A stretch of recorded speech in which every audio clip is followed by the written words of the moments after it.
পিসি bike থেকে পড়ে যাবে তো, হেলমেট পরনি, পড়ে গিয়ে মাথা ফেটে গেলে তারপর কি হবে?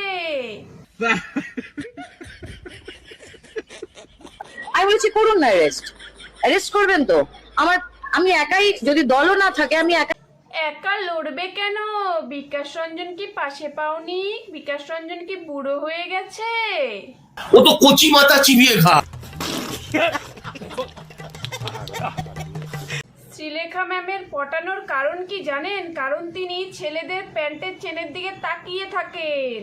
যখন কোনো পুরুষের সাথে কথা বলো, তোমরা কি তার প্যান্টের চেনের দিকে খেয়াল করে কথা বলো? ও নিচের দিকে আরো নামুক, ওটাই লক্ষ্য।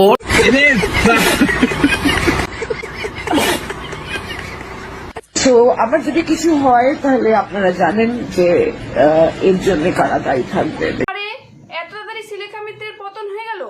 আমার একটা আমি একটা পোস্টার ধরে দাঁড়িয়ে রয়েছি, সেইটা ভাইরাল করা হয়েছে এবং সেখানে ছবিটা দেখলেই বুঝতে পারবেন।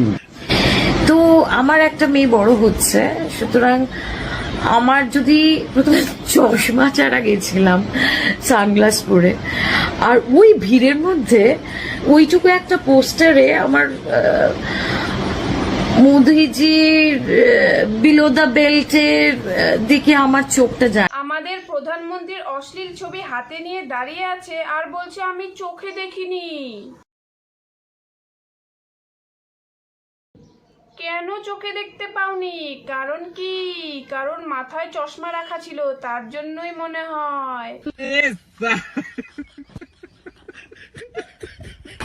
আমাকে যদি অ্যারেস্ট করার ইচ্ছা হয় করবেন, আমাকে ফাঁসিতে চড়ানোর ইচ্ছা হয় আরে আপনি যে ফুলে ফেপে গেছেন, আপনাকে তো ফাঁসি দেওয়াও মুশকিল।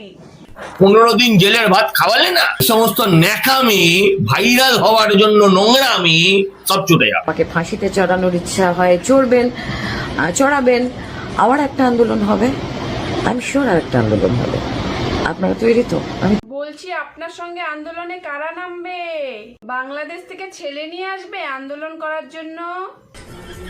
ये सब क्या देखना पड़ रहा। তো আজকের ভিডিওটি এই পর্যন্ত। ভিডিওটি যদি ভালো লেগে থাকে অবশ্যই লাইক করে দিও, আর ভিডিওটি দেখে তোমাদের কি মনে হলো কমেন্টে জানিও, আর ভিডিওটি প্রচুর শেয়ার